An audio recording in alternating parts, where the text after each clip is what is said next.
Welcome to Project Teachers Lounge.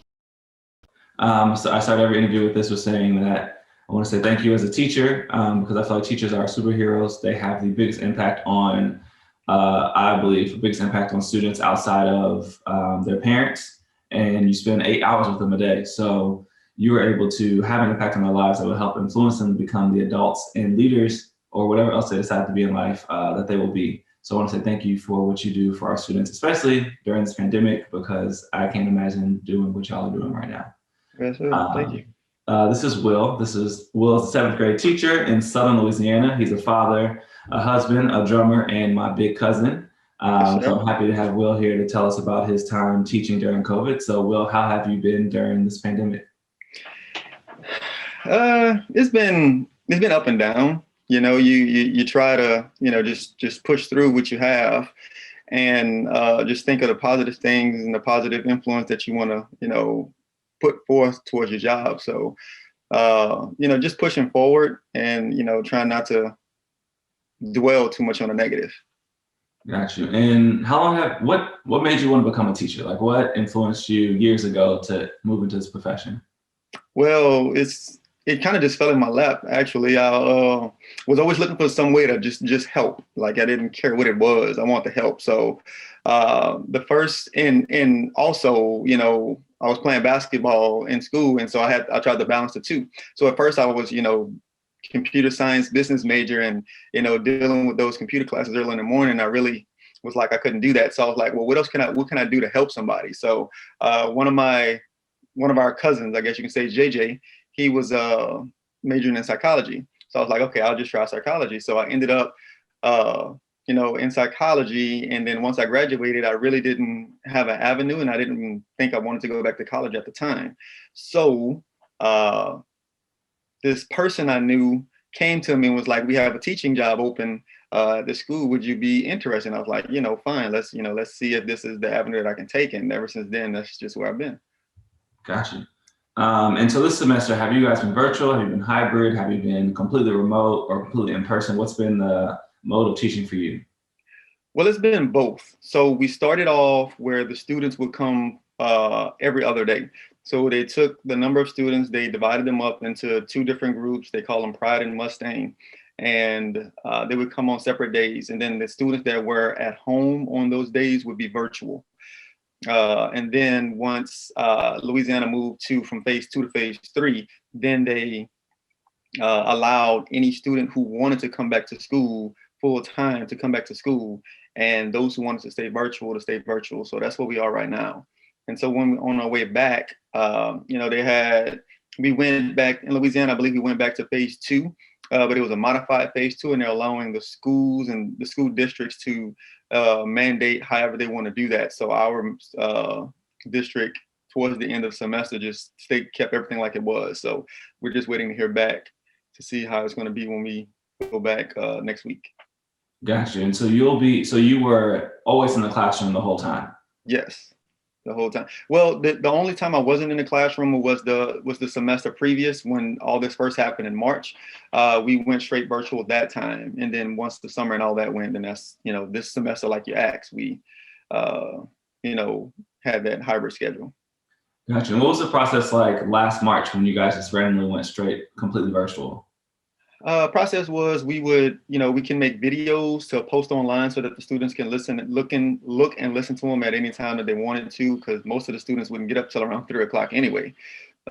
We would post them on, we use a Google platform. So we use all Google Classroom and all other Google things. And, we would post things there. We would have Zoom calls at a specific time when they usually would have class for any student who wanted to talk or any student who needed help with something.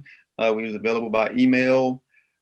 So basically, we would take the time that we were in school and use that exact time to help any student that we want with specific classes at certain times, but also enable to help any student who sent us a message or something like that, or wanted a private Zoom. Got it. What subject do you teach? Say it again? What subject do you teach? Math. Got it. Okay. And so fast forward to August, you guys are, so in August you started hybrid, you started virtual, you started in person. How did that work? Yeah, so once August hit, we went to school a week before the students were set to arrive, got everything ready. Those students, they divided them into certain groups. So they took a survey, decided, okay, well, which students want to come in person, which students want to stay online, and which students want to be completely virtual. So those were the three choices that the students had. The students that came to school, obviously, they came to school every other day, like I said previous. And then the students who want to stay straight virtual, but get instruction from the teacher, then they can do that, and we'll just log them in on a Google Meet. And then they had the students that want to go straight virtual, which they had a different curriculum, and they used a curriculum, I believe is mandated by the state. So they use a totally different curriculum, and they weren't particularly in our class. Like, we never saw them or talked to them, but they were kind of on our roster in some cases. So, once all that happened and all the students came in, we just tried to keep them 6 feet apart in the classes as best as possible. And so those students who are completely virtual on a different curriculum, like were they listening into your class, but you didn't have to work with them? Do they have a different teacher? How did that work out? I believe they had a different teacher because they were on my roster, but I never saw them. I never talked to them or anything like that. So their curriculum was completely different. Their work was completely different, and it's still with the parish, but it's like a different state curriculum that they use. So I'm not really 100% sure how they did everything with them. They just told us that they would be completely virtual with a different curriculum. Got it. And for those who don't know, in Louisiana, parish is the same thing as a county. Yeah. It works on a French system of everything. And so can you take me through a day of your day from when you get off the car at work to when you leave at the end of the day? What is your day like when you go to school and you're working in a hybrid model of teaching? Okay, so first things first, I get up just a little bit early because once I get to the parking lot, I have to get my mind right. So I say a little prayer, I just relax, let my wife know that I made it to work. And then once I actually get there, I mask up. I actually wear goggles as well. It helps with the breathing, with the fogging of the glasses. So I wear goggles on top of those as well. And, once I get to the building, that's when it starts, just making sure that you're staying safe and making sure that you stay clean and stay away from everyone. So once I get everything together in the classroom, wait for the students to come in, they come in off the bus. I take their temperatures. Well, they can go to breakfast first if need be, but then if they come back, then they come to the class. I take their temperatures, make sure that they sanitize their hands, and then they have a seat in what's called homeroom, where we might watch some news or something like that, and just take care of early business before school gets started. Once class actually gets started, then maybe about 10 minutes before class starts, I open up the Google Meet call so that the students that are virtual can be present in some of the homeroom for the news and things that we watch and things that we may discuss, or things that we have to get from the information we got to get from the students. And then once class starts, we just keep rolling as usual. Most times I'm at the desk or at the board, trying to converse with both sets of students, because the students at home can see the board and everything that I do on it, and they can also hear my voice. And when I'm working with the students, I'm walking around class as well, just trying to ensure that they, first of all, are doing their work, and then seeing about understanding of the work. But I tried to pull back from that a little bit, because we've had some instances where students had to quarantine, and I didn't want to be one of those people that had to, students and teachers, and I didn't want to be one of those people that had to quarantine. So, and then, just throughout the day, we have 4 blocks, and 4 blocks. And so once, class is over, we get the students to, they sanitize their desks down. We had wipes before, but we were using so many, so we started using a spray. Something happened. Okay. So we started using a spray, and then they sanitize their desks down, and then they just move to the next class, and then the other class comes in, and we just keep recycling the movement of the day. Okay, and that interesting. So what happens in the case that a virtual student has a question? How do you help them get through the problem that they're working on? So everything that I do, let's say we have an example problem that I'm giving. Once I do that example problem, I stop and speak with the virtual students as well. So they can either unmute themselves and talk to me that way. They can speak to me through the Google Meet in the chat area. And I always go back and check that. I use different other platforms to see their work. So if I'm asking them to show me their examples or show me how they will work the problem out, I'm looking at it that way, and I can give them feedback, and they can also talk to me. And we also have a computer monitoring system where they can chat with me as well. So I have like 3 computers up at one time. So I'm just constantly just going back and forward, talking with students here, and just trying to make sure everybody is, on the right path. 3 computers at one time? Yeah. Plus, yeah. How many kids are in your class in person every day? Now I have about 25 to maybe 28. In person? Yes. Every day? Every day. How are they 6 feet apart? They're not. That's the thing. Not anymore. Before, when we were doing the hybrid, because that was first 9 weeks, some were at home, somewhere in the class. And so I would have maybe 12 students, so we can separate them 6 feet apart. And, keeping them that way was a trial in itself. But once the second 9 weeks came in and we went to that phase 3, it was 4 feet apart, as they say. And I didn't really, like that. But so that's why I started keeping my distance even more, because I didn't want any of those sick troubles. So basically, in the second 9 weeks, you guys switched from hybrid to more in person, but there were students who were like, we're not coming back to school, but you still have to teach them. Is that how that worked? Yes. Yeah. So it just allowed the students who were virtual, instead of going half and half, the students would now come every single day. And those students who wanted to just stay virtual could stay virtual, and they would just log in each day. Got it. And I mean, it has been, how are you going to say? Troubling, I guess you can say, because sometimes students won't come to class and just go virtual, and they don't want that to happen because maybe they're staying home for some unknown reason that their parents don't know, or maybe they got sick and you don't even know that they got sick, so they're not going to be in your class for a while, so now they're virtual as well, or maybe not even logging in. So it's a struggle. And so they're 4 feet apart in your classroom, but I mean, we've all been in school. They go in the hallways, they're walking, because you're 7th grade, I imagine they're switching classes. How is the separation while they're in the hallways, while they're in the common areas of the school? Well, it's not to even discuss the common areas, just in the class. The second that they know that it's time to go, it's like they are negative and positive magnets that are coming together. They just stick together, and you constantly have to, let's move. You can't be next to each other like that. You have to stay separated, so in the class, once they feel that way, and then they also find other reasons to get up. Oh, I have to throw something away, so they got to go touch somebody. It's just 7th grade behavior, and it does not change. But then in the common areas, we have all of the teachers are out in the hallways trying to separate the students, and they kind of stagger them a little bit as well, because we do have I don't know about other schools, but this is a pretty large middle school, and they try to stagger each grade just a little bit, but it's still difficult, because when we're lining them up, they still are right behind each other. They still want to whisper in each other's ears and tap each other and pull their masks down.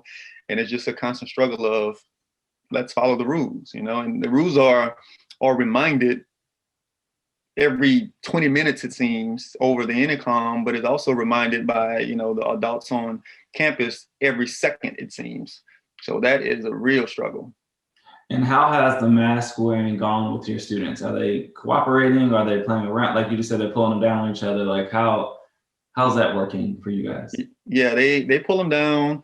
You'll have some students who listen. I mean, I guess it's the perfect bell curve. You have some that listen, you have some that don't, some that do it sometimes. So a lot of my students, and the way that I teach, I don't give much attention to negative behavior. So as I'm teaching, I would just throw a little caveat in there: pull your mask up this person, pull your mask up that person, and just keep on going with what I'm doing. And if I have to do it multiple times, then I would do that. But then, and usually they'll pull it back up. But then, you know, they want to, I guess you can say, try to discuss with their neighbors. So the more you talk, and some of them don't have really tight masks, it'll come down, or it's always under their nose, or it's, they pull them under their chin just to hear them say something to someone. So yeah, it's, yeah, the following of the rules is just, it's not where it should be. And also with sanitizing your hands, like I have hand sanitizer that they supply us, and every time they come into class, I, you know, try to squirt each student's hands. But some students try to bypass it and not do it.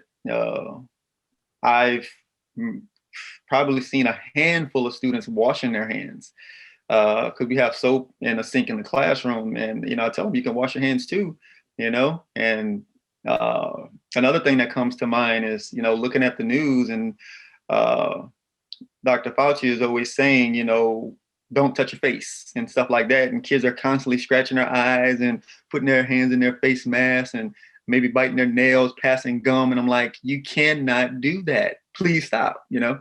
Mm-hmm. But yeah, that's the circle, the merry-go-round that goes. So that leads me to two questions. One, like I don't know if you know, but I worked in school for a year, and mm-hmm. I haven't, the way discipline is doled out in schools to me is just a lot of times backwards. But in this case, it's like, this is a health and sanitary and kind of, in some cases, life or death situation. What is the disciplinary action that you guys are allowed to do when students, like, if a student decides they want to pull their mask down 5 times and you've warned them every time, like, what's the disciplinary action behind that? Where at our school, we have major infractions and minor infractions. So with minor infractions, it's just, you know, telling the student, you know, a few times to do something. And, you know, I guess at the teacher's discretion, once you become tired of telling them the same thing, then you can write them a minor infraction, which means you call their parent, let them know of the behavior, and that's it. As the minor infractions accumulate, then it turns into a major infraction, which is a referral. And, you know, you can have in-school suspension depending on the amount of the severity of the referral or the amount of infractions. Or you can have an out-school suspension, or they used to do detention. I'm not really sure if they're doing detention right now. But yeah, that's about it. And sometimes our disciplinary leader, you know, would say, you know, if they are not wearing that mask, then just write them up, you know. But writing them up takes away so much time from class. Mm-hmm. It takes at least 10 minutes away, because you got to get the referral, you got to write the referral, you got to make sure to call the parent. And then in that whole time, you still have to monitor both in school, out of school students, making sure that they're doing what they're doing. And because our classes are mixed, and what I mean by mixed is in level. So I can have a high level student, a low level student, a middle level student. So one student's complete or finish with the majority of the individual work, while another students need your undivided attention. So it's, the dynamic is just, it's off. Yeah, so you basically have what you're already doing in regular school, plus the kids who are virtual, plus make sure everybody's wearing their mask, plus if the kid doesn't want to wear their mask, you got to write them up. And then how are they getting to the off? I imagine you write them up and they have to leave the classroom, but who's watching them walk down the classroom? They're probably, well, F this, I'm rocking my mask down while I'm walking through the hallways.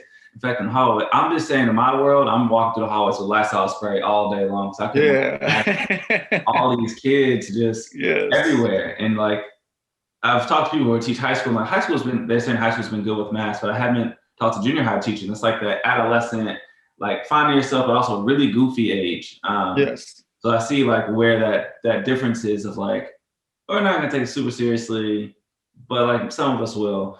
And something you said a minute ago that I forgot to touch on, you said you're at a big school. How many students are in your school? Like 28 kids per class for you, and you said it's a big school, and then passing through hallways, like how many kids do you have in the school?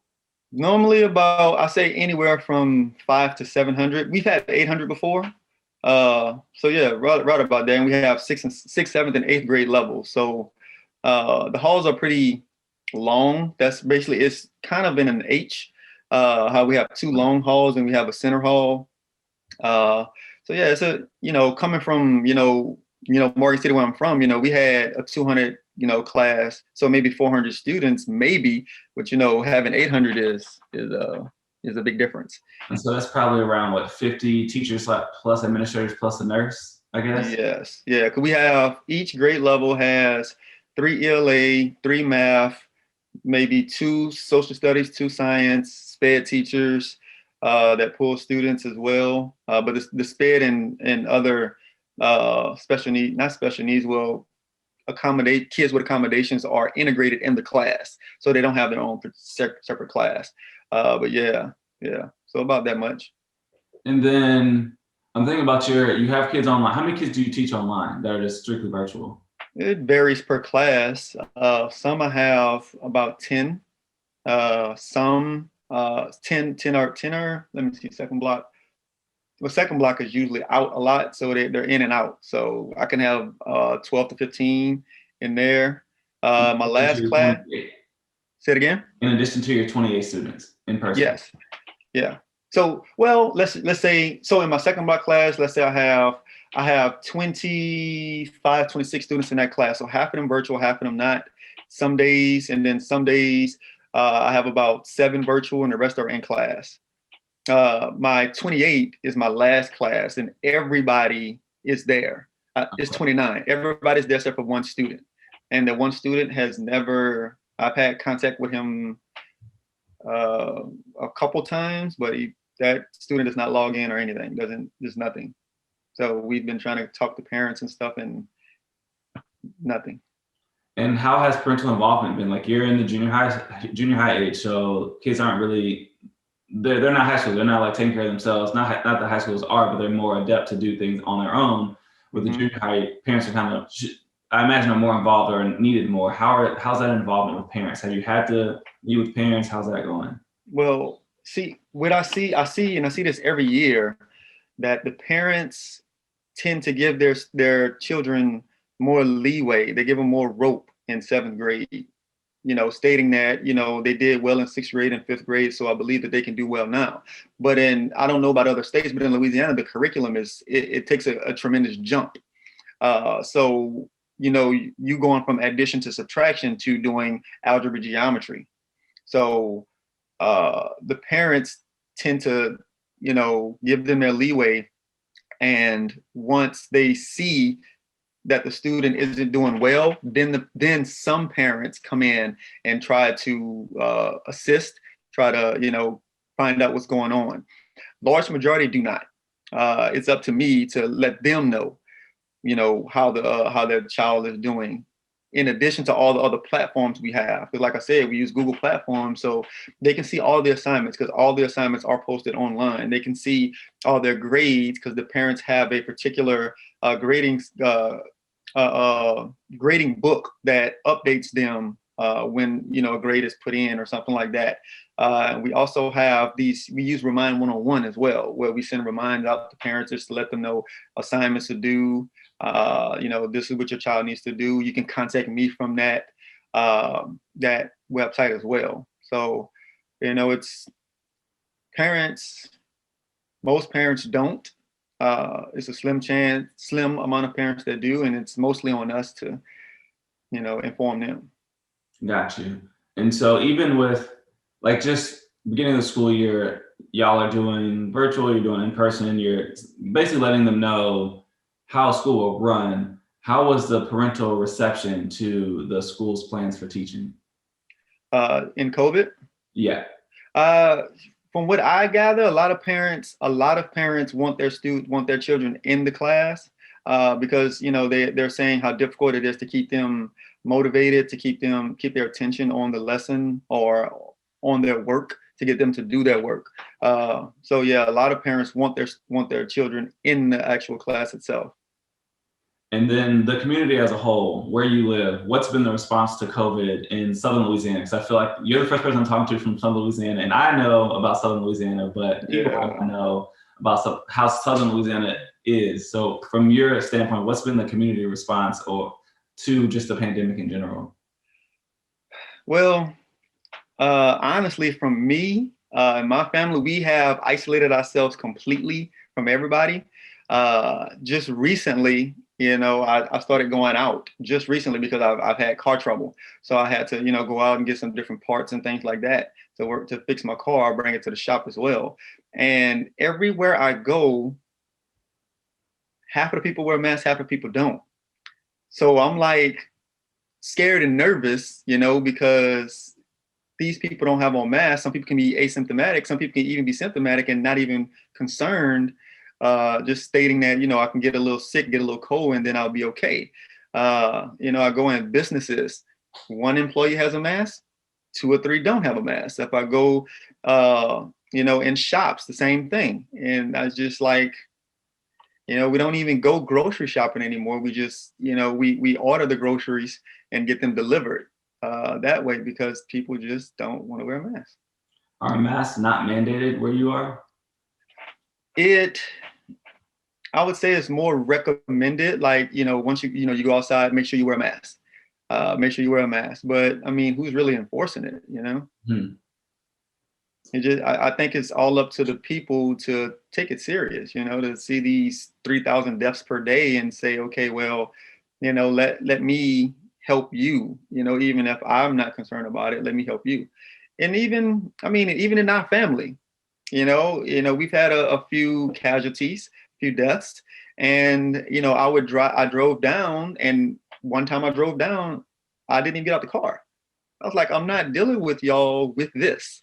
Like, y'all could be mad all you want, but that's what it is. And just to clarify, none of the deaths have been due to COVID. People have just passed. Yes. Our family, I feel like when I was a kid, literally every time I went down there, it was like somebody had died. That was like the reason we went to Louisiana. And I feel like that time has resurged, like it's back to that moment in our family. We have a lot of older members in our family. Yeah. But going back to school, into the school system, what did I skip a page? What has been the assistance from your school to help you become a teacher that can teach effectively during the pandemic? Most of the things that we've had before have always been online. So we've always been a school who use technology because each student in middle school has a Chromebook. Every student in high school has a computer. And some students, I believe, in elementary school have computers as well. So everybody has a computer. And from administration, the most thing is just reminding the kids to, stay safe and things of that nature. But, we're told, and it may be true, that they can't divulge who's sick. We would get an email that's just stating somebody in our school have contracted the virus. We will let you know if you have been exposed to that person, which I don't see how you can tell me if I was really exposed to that person. But from what I gather from reading their guidelines is that if I was less than 6 feet for 15 minutes or more with that person, then I'm an exposure risk. But other than that, I'm not an exposure risk. So, I don't really feel safe, but, through life, all I do is push through things. So it's, if this is what they say I have to do, I just try to stay safe as possible, wear my mask. I don't pass out anything, no transmission, between people, keep my hands washed every single time I have, and, keep going. So I want to touch on that because that's the question I had. That was going to ask later on, but you said you don't feel safe. Can you explain a little bit more about that? Well, it's just, it's airborne, and, just different research that I've seen. Like, I received an email before of a study that they did in Asia where they want to see how microparticles would stay in an environment. Well, the microparticle, when they did the little experiment, the microparticles stayed in that environment for hours.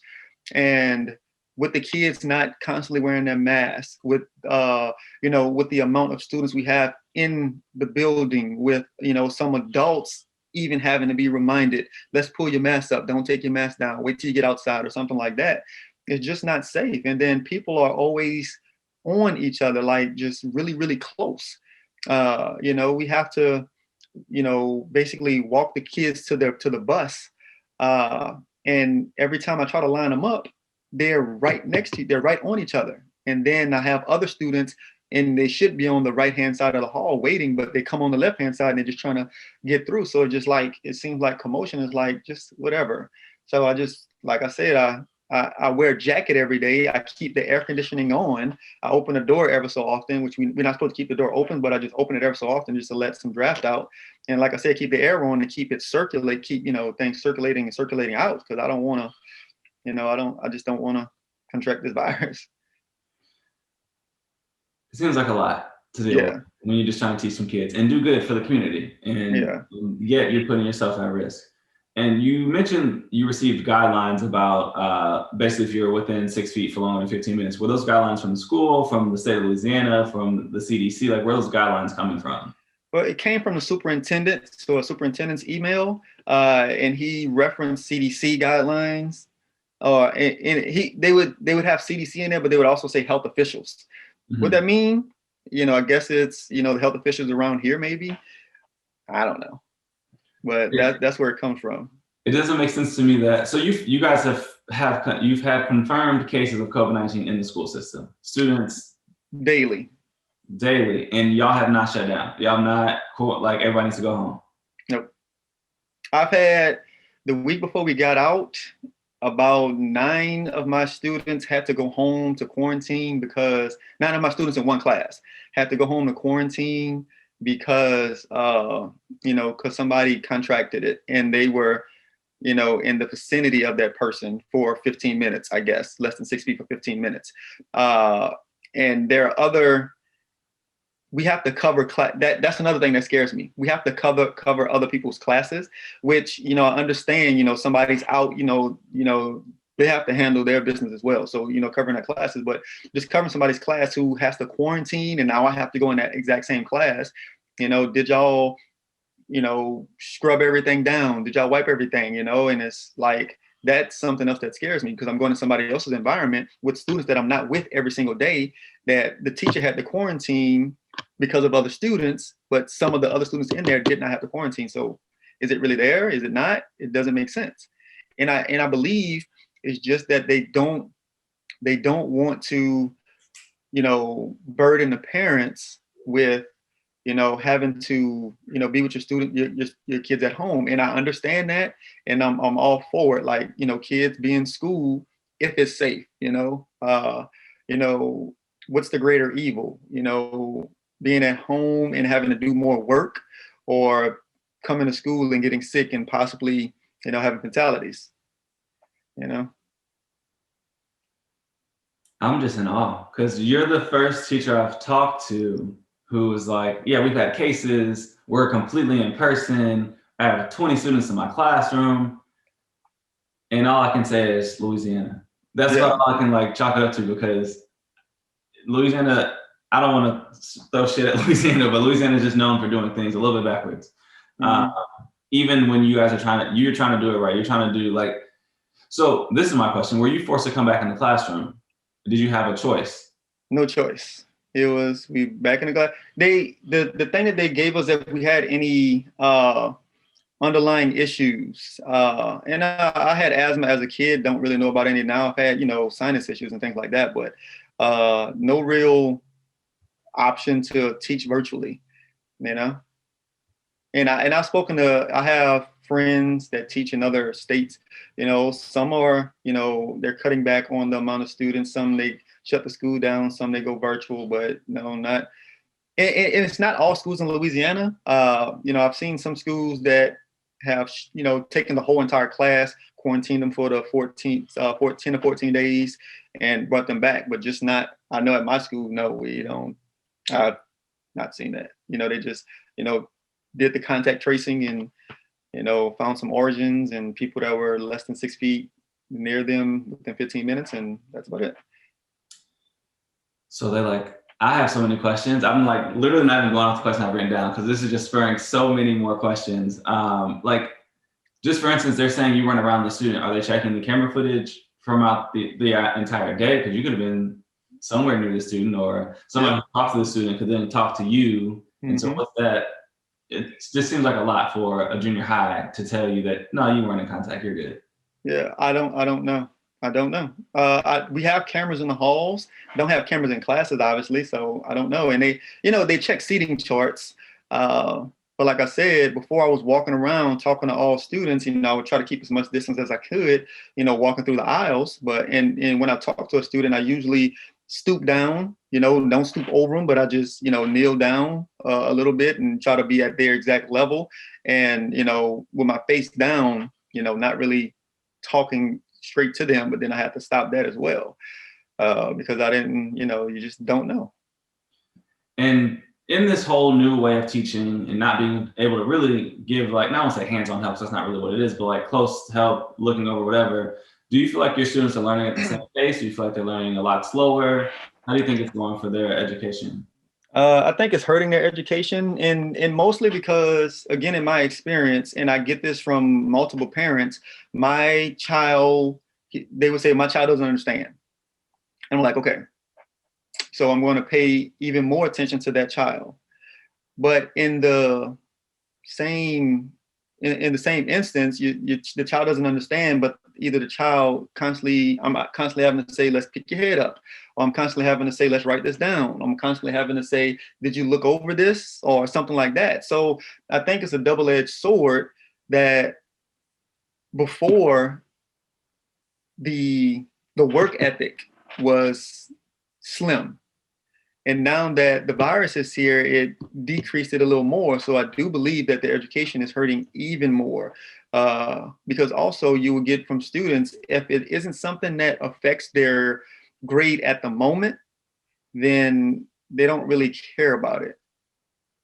Got it. And are there new techniques, strategies that you're trying to use to, I guess, pull them along and help them be more engaged?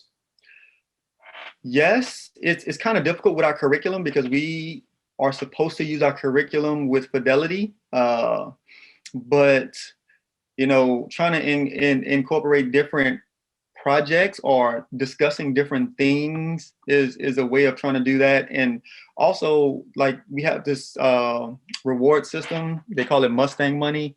Try to encourage them with Mustang money. It's virtual Mustang money because I'm not passing anything out.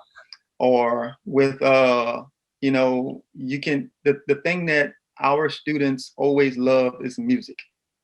Let them listen to their music, then they'll do their work. That's kind of the trade-off. But I don't like that as much, and I don't really do it as much. I only do it for those who excel. Because in some cases, I feel that you're dividing your attention. And if your attention is divided, you're not really concentrating on one thing. So how can you fully understand the material if you got headphones in, listening to music, excuse me, and trying to do your work that way? Gotcha.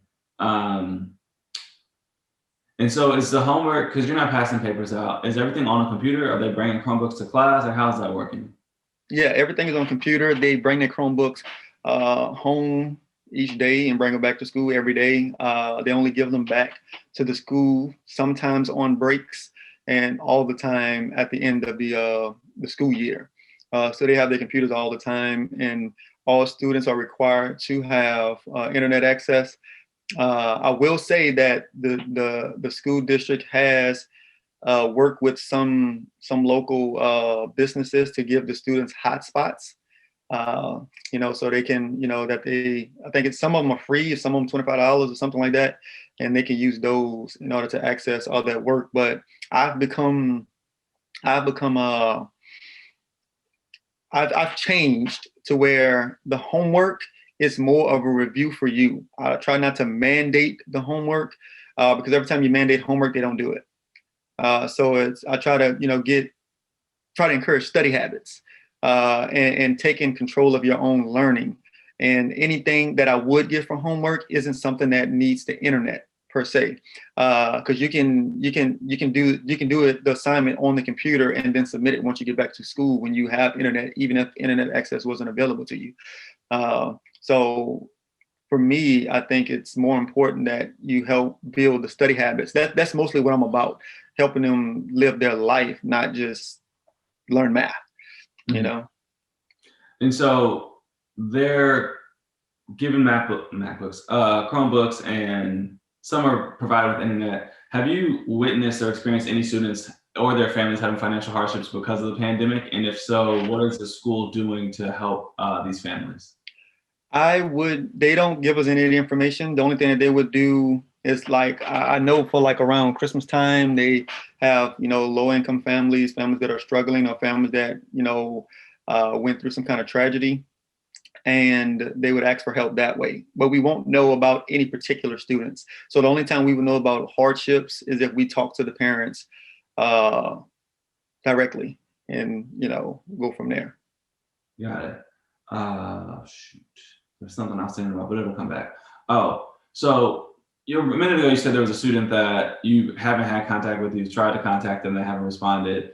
Does your school provide like social workers or a different administrator to kind of do check-ins on families that are virtual? Yeah, we have our guidance counselor. We go through her a lot, and we've tried multiple times. She's tried contacting. I don't know if they had a pass by. I can't speak to that. They may have, and they've done that before, to try to check on students, and they're really good about that part. Really good about, if a student is virtual and I didn't know about it, no one told me about it, I'll just contact, someone in the administration team, and, they'll tell me, well, yeah, this student's going to be virtual for a while. Won't know why, but, they'll tell me that. Gotcha. So you guys have one guidance counselor? Yes. We have one guidance counselor. Yep. Principal, assistant principal, disciplinary person, and then, other people wear different hats. Gotcha. Seems like their hat must be growing exponentially during this time. Yes. And so what are some in-person teaching methods that you've had to adapt to or let go due to teaching virtually? I mean, I think we spoke on it. You kind of like, you can't walk around the classroom anymore. So I actually flip that. What have you had to,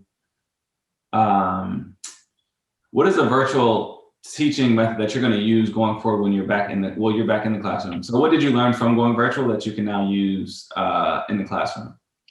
Well, using the Meet. So this, like I said, the students love technology. That's what they want to use and do in most cases. So in Google Meet, they have this place where they can have breakout rooms. So, before COVID, you put students in different groups within different levels. So maybe it's a mixed level, or maybe it's a level of students who are on the same level, and, allow them to work through things themselves, or you can teach that group particularly.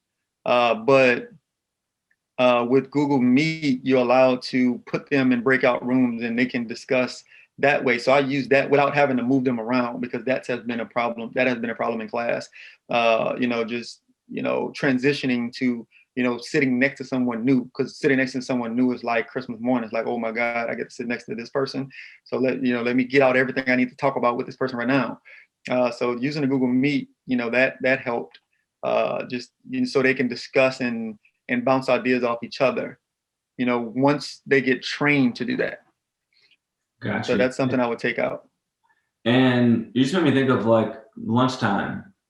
How are students sitting apart? They're not. Well, they go back in the classroom and they sit in their desk. I don't have a lunch class, but sometimes I cover for teachers who are out, and I have their lunch class. So basically, all masks are off, everybody's eating, laughing, playing, trying to touch one another, and constantly you have to sit down. We have a door, we open both doors, so anything that may be in can get out, and I keep my distance. But in saying that, I've covered a class before, and I was telling these students, y'all need to stay distant. And this student said, we're kids and we're less he said, we're less likely to be infected by this virus. And I had to remind him, I had to say, the word less likely doesn't mean possible. And also, even if you contract it, and you don't have any symptoms, you can give it to someone else and that person can have some issues and pass from it. So would you, like that? Would that be something that you're interested in doing, And it seemed that he was thinking about it a little bit, but, it didn't go too far. Yeah, I'm going to reiterate what you said because you kind of broke up. You said less likely does not mean impossible. And I think that's what Yes. some people need to understand. And that takes me back to the community. Like, what are these students, what news are they watching at home? What are their parents saying? Because at the end of the day, that's what has the biggest influence on them. And that if that's what they're coming into, like, oh, I can't get it, they're going to have the response that the student gave you. Like, I can't get it, so I'm not going to have that issue. And I want to ask, how many times have you had to cover for another teacher? If you had to give it a ballpark number. At least twice a week. And like I said, we have let me see. So we have 3 ELA, 3 math, 2 social studies, 2 science. So yes. So yeah, because they take 2 teachers per day. So if anyone is out, 1 teacher comes in and then another teacher comes in after that. They say to limit exposure, because before it would take 10-minute intervals, and those 10-minute intervals, it would be, each teacher would come in just to give everybody a break. But now we take half the class, so we take about 47 minutes for 2 people. So yeah, about twice a week. So it's not. So in this case, you're not covering because the teacher is out. You're covering for like a period or something.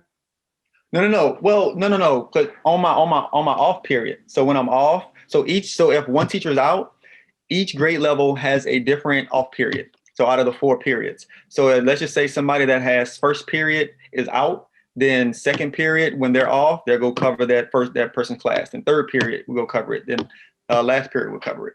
And your off period is usually your prep period, right? Yes. So you're losing your prep time.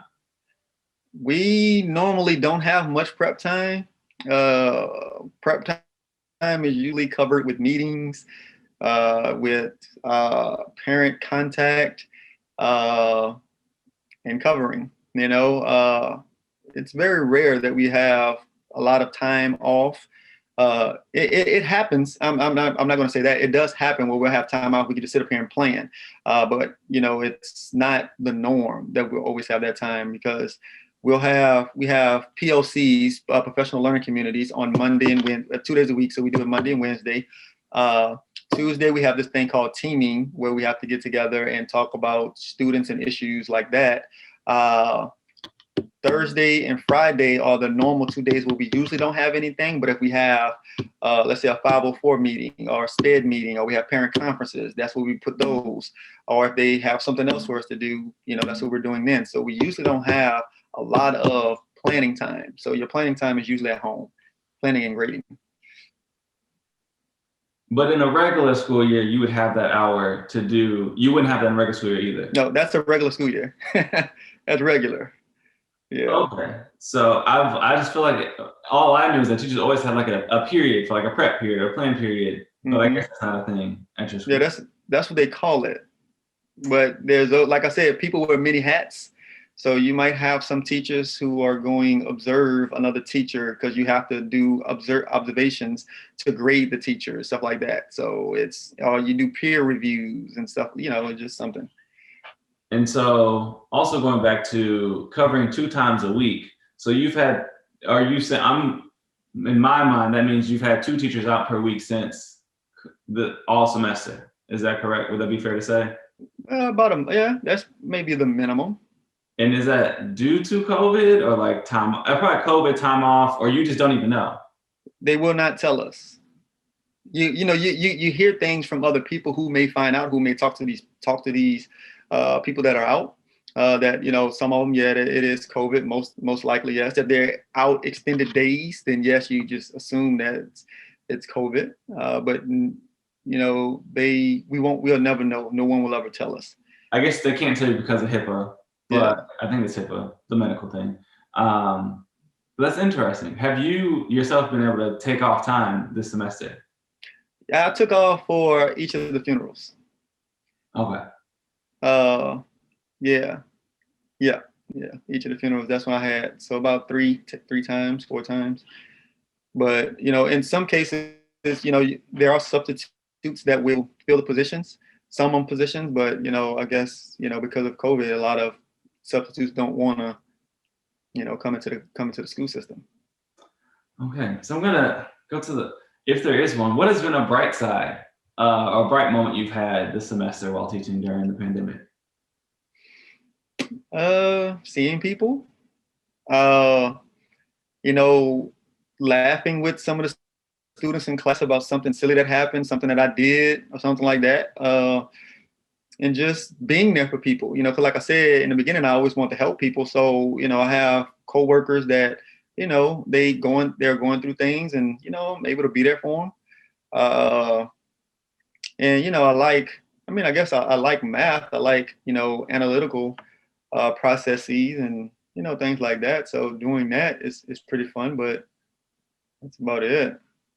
And what has been a low moment, I guess, for the semester? Low moment is just, I think I care, and I always try to change this. I think I care about the direction of the student more than they do.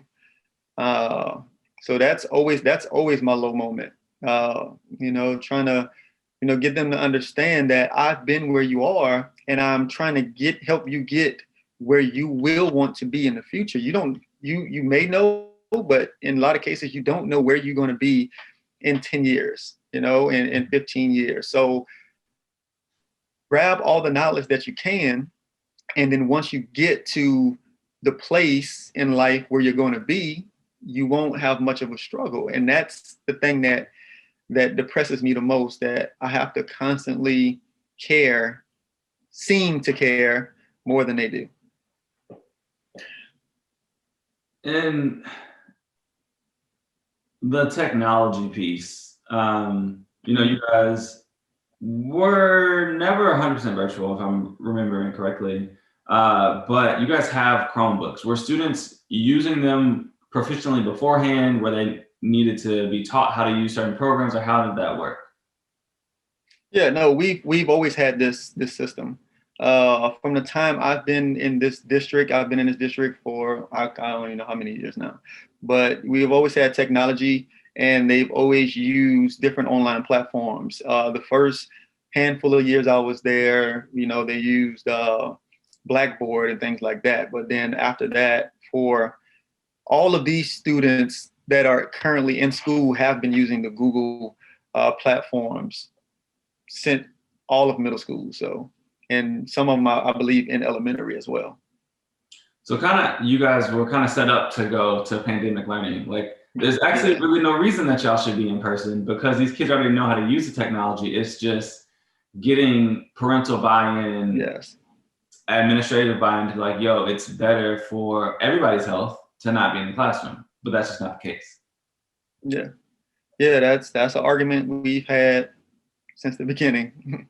That's so interesting. They want everybody in school. I think the difference between what you're saying and other teachers I've spoken with is that the other teachers are like, oh, we weren't using computers before. Like, they were accessible. We had Chromebooks in the school, but it wasn't an everyday thing. And we've now had to transition to that. And I feel like that's what the narrative of what you see on the news, like, oh, kids are not ready, or teachers are not ready to move to this technology. But in some weird way, your district is ready to do this. Like, y'all have been ahead of the game on this. And yet when it's safer for you to go remote, they're like, nah, we're gonna put y'all in the classroom, even though it's all happening on a computer anyway.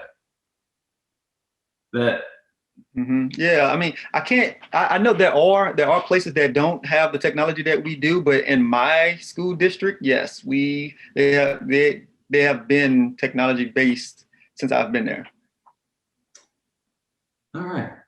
Well, I mean, like, literally have a whole section of questions based on technology access, but that's not a problem for you all, which is interesting, because you just think like that's an issue that would be faced because you're not virtual. And I know you reached out to me early on, because when you called me months ago when semester started, and I asked me about technology, I think some digital boards. I'm guessing that's when you might have thought y'all were going virtual. Have you had to use any new technology here? Yeah, this I think it's called a Wacom or something like that. I've tried it, and it's something that I can connect to the computer that shows on the board, so I wouldn't have to walk back and forth to the board, and I can doodle, draw, annotate or anything on that. I didn't practice it as much, so I didn't really use it as much. But really, no other new technology except for the Google Meet. Having video calls or video meetings with students. That's about it. Gotcha. And are y'all using, do you have a smartboard in your classroom, a whiteboard, a chalkboard? Yeah. What kind of board are y'all using? I have a whiteboard, but also a smart board, where I'm trying to think. Well, it's not a Promethean, so you can't computer, and you can write on that screen given different programs. So it allows me to use an Elmo, which if I had a sheet of paper or something that I wanted to show, I can do that, or I can show some other applications on the computer and also write on the smartboard. Gotcha. Okay. And so I imagine you and other teachers aren't like in communication constantly, like in person, because I know you're probably not. So what are the teachers doing to kind of recreate a very somewhat of a teacher's lounge where you guys can communicate and kind of pass back strategies to work with students, or are teachers still meeting in the teacher's lounge?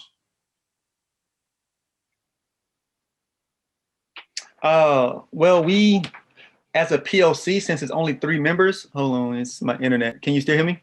Yeah. Can you still hear me? Yes, I can hear you. Okay. So we have, as a PLC, we only have 3 members. So in most cases, we'll meet together.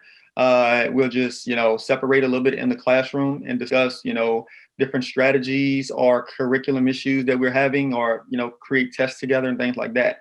As a grade level, all things are done, that's our teaming time. All things are done over a Google Meet call in one big area. And when we have professional developments, that's the way it's done as well. We'll be on a Google Meet call, so everybody wouldn't be in one area together. Which is like, again, it's strange because we have 25 students, but then we don't put a lot of teachers together either. But I don't know. I just work there, I guess. Maybe that's like the one safety precaution that they're putting together because they can't afford to lose teachers because they're doing professional development, so that keep y'all separate. Let me not speak on your district. And so I just want to ask, like, what are your hopes for next semester in the education system as a whole?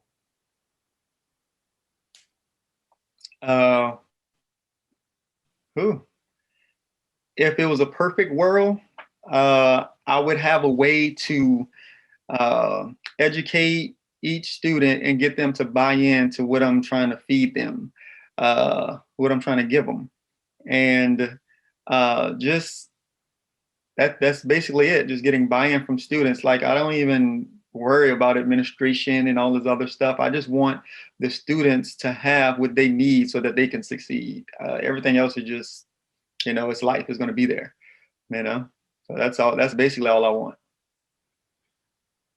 And then revisiting March, May, June, July, August, when the focus was we had this resurgence of focus on police brutality and Black Lives Matter because what was happening in our country. Did you ever have to have a conversation with your students, with colleagues, administration about police brutality or anything, or race, anti-racism?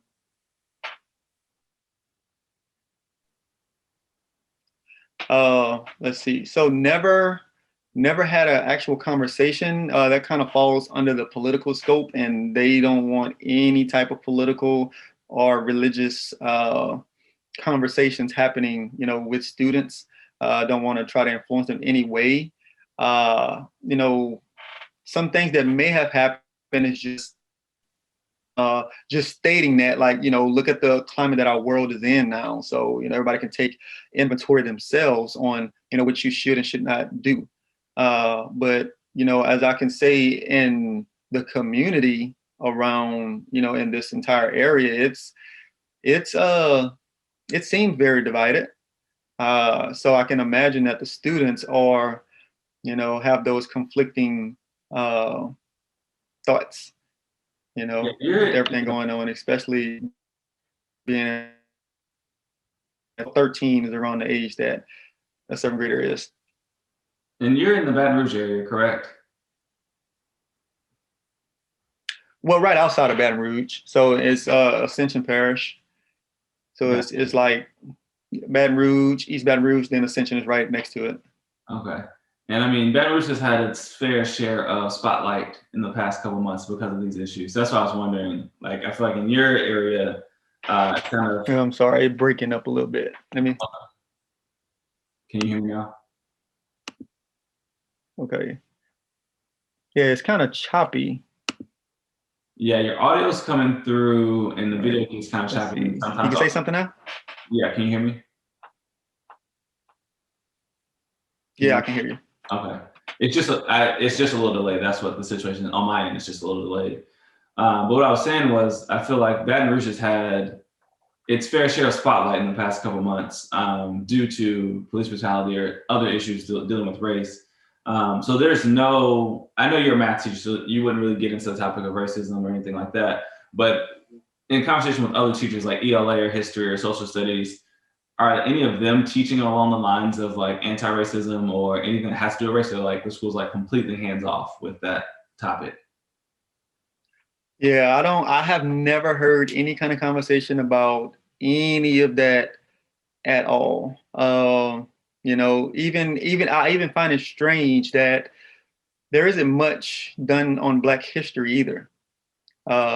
So, and I found, and, I just remember growing up that, we always had Black history programs at school and you would learn it in class itself. And I know they have a little Black history in classes, but I don't know to what extent, because I don't ever see any of it. And that could be because I'm in my own space. That could be because it's not happening. I'm really not sure. But yeah, I don't really see much of it. And I think in race, the most discussion we've had is just the distinction between the amount of failing low income or behavioral kids in race. That's the most conversation we've had, and that's only been in like professional developments and all, never with students themselves. But the students seem to, when I look at the students, they seem to all get along in different races. It's just mostly and I wouldn't even say socioeconomic status, because some low income and upper incomes, they still mix. So it doesn't seem to be a problem where I am with the kids. I can't say about adults. Right. And so you wouldn't say that has your school ever provided professional development on like recognizing teachers' biases and dealing with students and disciplining students? Is that something that y'all have ever done at all at your district? Yeah, well, I don't know if it's district level, but I know at our school, our principal has brought that to light, and just saying that we need to take, just make sure you take inventory of how you're addressing, certain students, because they see, or the data shows that, kids of non-white descent have, received more of the behavior issues or referrals, infractions, things of that nature. But no training to kind of work on yourself. Just like be aware of how you act, but I'm not going to give you training. No, not not specific. Yeah, like just a little talk, things of that nature. Got it. And so my last question about you and teaching. You've been teaching for 11 years. Seeing what's happening right now, will there be a 12th? Have your career aspirations changed? What are your plans after this year? Plans after this year are still in the air. I have a little one, so he is always on the forefront of my decision making. So if an opportunity was to come, then and a better opportunity to come, I would definitely take it. But I'm not looking to make any moves, especially in this climate, of COVID. First off, because things are, they're more difficult to achieve. But secondly, I don't want to, I never ever want to just leave a class high and dry. I don't want to do that. Maybe it'll come to that one day. Maybe I don't, I don't know into the future, but I always want to do as much as I can to make sure that they get what they need from me, and I give them all that I can. Now, if that day comes when I've given it all I can, then that's it. Okay. And so I feel like in everything you've told me, you've had a toll taken on you. Like there's just been a constant pressure on you. What are you doing to support your mental health during this time? Work out 5 days a week. NBA 2K is on repeat. I gotta have it. Family's all basketball, all sports anyway. Playing with my little guy. And I have to start, I guess you can say, soaking in hot baths or something like that, because I have so much tension build up in my neck, shoulder, and back area that it just, I don't know, I don't know how to relieve it. And I don't want to go get a massage because you just don't know. But yeah, just keeping my mind away from it. Prayer, reading the Bible, and just being with my family. And what has been the impact of COVID on your family?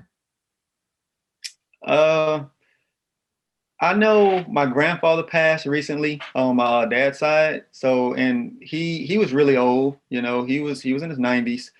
And they said he contracted the virus, but he was already on the downfall, because he was really old. He didn't have much control, of his limbs and all, and he had a caretaker, and he fell to that. So as of COVID, that's kind of the only thing that was explicit to COVID, in my family. Okay. With everyone else that passed, they all had underlying issues. And I've asked if, they had the virus, and, no one can really tell me. So I don't know if they even checked that. But yeah, it didn't impact, anything. And I'm grateful for that. That's being a teacher, that gives me the opportunity to continue to work. And provide for my family and my wife as well. She gets to, work from home. She's not a teacher, but she gets to work from home. And my little man, he doesn't go to school either. We just, we work with him over here, and we converse with his teacher, throughout the week, to just see what they're working on in class, and just work with him at home. Gotcha. So that answers all the questions I have. I have some Instagram submitted questions for you and a few quick questions. So my first question submitted from Instagram is, are you okay? Yeah. I'm alive. I'm alive. So as long as I'm alive, I'm okay. All right. And in your district, or just in your experience, how has the pandemic widened the opportunity gap? I don't think the opportunity gap has widened at all. And I don't have specific numbers, but just to say, administration jobs, they're mostly female, which is good. And for diverse, for just say Blacks, and I don't really like that word, but African Americans, the majority of the jobs that I see that are open are in the Black area of the district itself. So for opportunities, I think that's where the greatest opportunity is, especially for minorities. That's what I'll use, minorities. And as for your students, how's the opportunity gap widen? Have you seen students fall further down, or how's that work for you? Or okay, yeah, for students, I've seen a decrease, and I think it's work ethic. So the students that normally will do what needs to be done in order to achieve what they want to achieve, they excel. The students who usually think they can just fly by, the opportunity for them has decreased, because some are virtual, because the curriculum moves so fast that and you're not allowed to do groupings. and don't want to do groupings, that, it hurts them as well. So I think it's just changing the mindset and having them believe that they can do it no matter what. And the buy-in, that will uh, help them to bridge their gap in learning instead of, like I said, they're decreasing right now. Got you. And how can individual people help? Like, for instance, for me, how can I help? How can Brittany down the street help? How can like random folks just help education? I'll say if financially, obviously, and time, if you're proficient in something and, you can probably not go through the school, but, tutoring students, setting up tutoring, any other opportunities that, that can help students. I mean, I think that's basically the only way. And also just staying safe and healthy, wear your mask, stay positive. Don't come with all the negativity that comes with being an adult. Don't try to instill that into these students, because they come with those different biases, and then that hurts their education because they sticking to what the adults in their life think about or believe, and not concentrating on what they need to concentrate on, which is their education and just staying safe. Gotcha.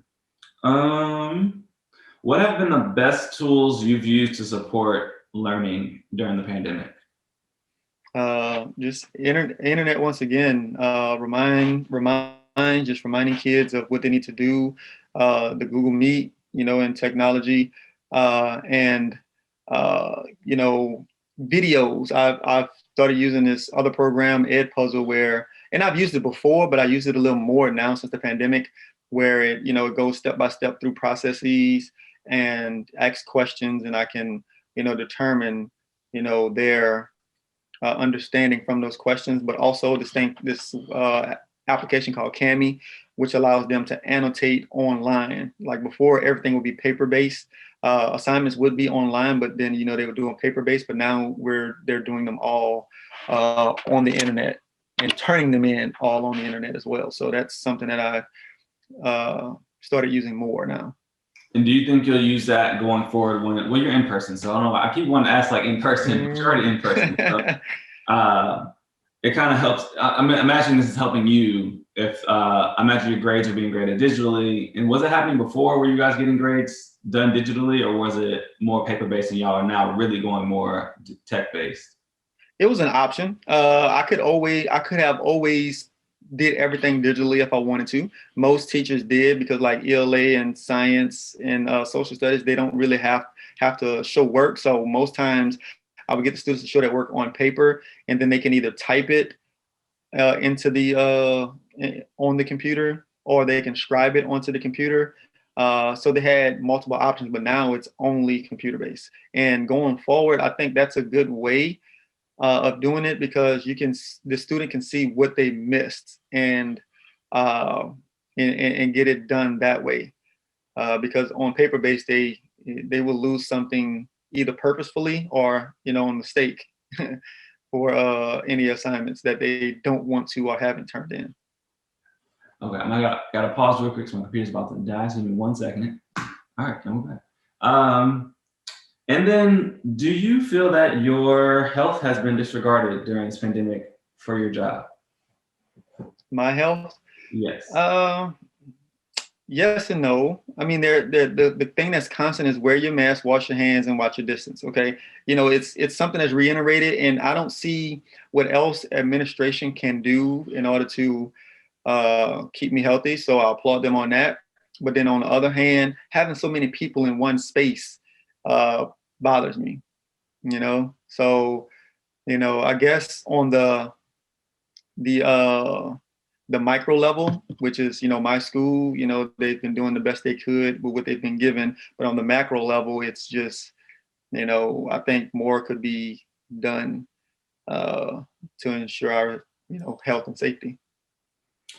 All right, and now I'm gonna get into quicker one-word one-word-ish responses that are less heavy. So what was your favorite subject in school? Honestly, I don't know. I think it was math. I don't know. I don't remember. What's your favorite dish to cook? Favorite dish. Lasagna. Okay. If you weren't a teacher, what would you be doing professionally? Coach. I'll be coaching. Best gift you've ever given or received? And it cannot be a child, an engagement ring, or anything related to that. Best gift I received was a basketball goal that I never had the chance to use. Best gift I've given, I don't know. I've given a lot of, I don't know. I don't know about best gift I've given. Maybe my time. I'll say that, my time. If you could only eat one vegetable for the rest of your life, what vegetable would it be?